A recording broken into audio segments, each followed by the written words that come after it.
दुनिया भर में तेल और तिलहनों की मांग के मुकाबले सप्लाई कमजोर होने से घरेलू बाजार में सोयाबीन के दाम में इस साल जबरदस्त उछाल आया है।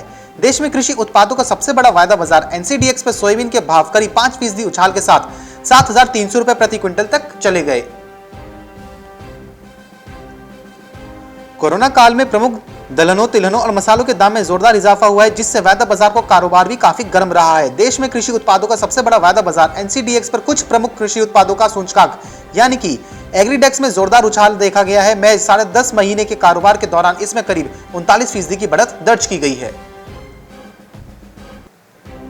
चीनी मिलों ने सितंबर में समाप्त होने वाले चालू विपणन वर्ष 2020-21 में अब तक देश से 24.9 लाख टन चीनी का निर्यात किया है, जिसमें ज्यादा से ज्यादा निर्यात इंडोनेशिया को हुआ है।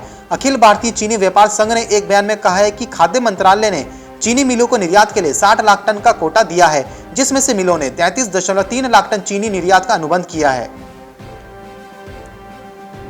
आगरा में त्योहार और सहालग से पहले रिफाइंड और सरसों के तेल के दाम में बढ़ोतरी हुई है, जिससे लोगों की रसोई का बजट गड़बड़ा गया है। पिछले 2 सप्ताह में खाद्य तेलों के दाम 10 से 15 रुपए प्रति लीटर तक बढ़ चुके हैं।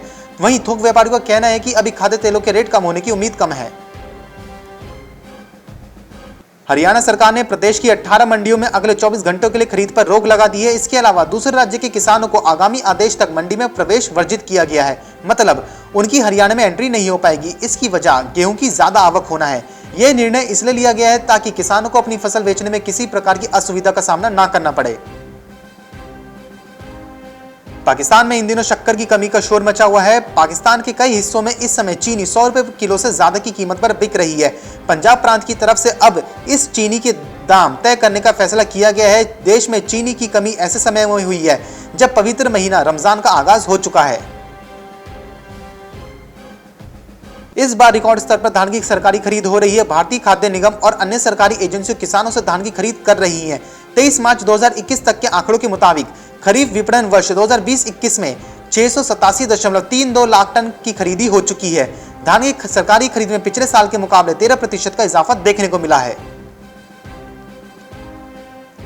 कुरुक्षेत्र में गेहूं की सरकारी खरीद शुरू हुए 12 दिन हो चुके हैं। एजेंसियों द्वारा खरीदी गई गेहूं में से अभी तक मात्र 15.28% गेहूं का ही उठान हो पाया है। वहीं बाकी गेहूं मंडी में खुले आसमान के नीचे ही पड़ा हुआ है। दिनांक 15 अप्रैल के बाद बारिश के आसार से गेहूं कटाई पर संकट के बादल भी छा सकते हैं।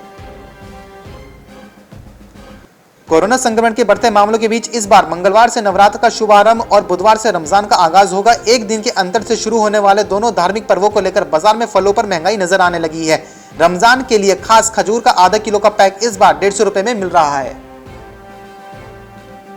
सरसों की कीमतों में लगातार कुछ समय से तेजी देखने को मिल रही है। इस साल सरसों का रिकॉर्ड उत्पादन होने के बावजूद कीमतों में तेजी का रुख कायम है। बात करें अगर मंडियों की, तो मंडियों में भी किसानों को सरसों के भाव अच्छे ही मिल रहे हैं। मंडियों में किसानों को सरसों के भाव लगभग एमएसपी से ऊपर ही हैं।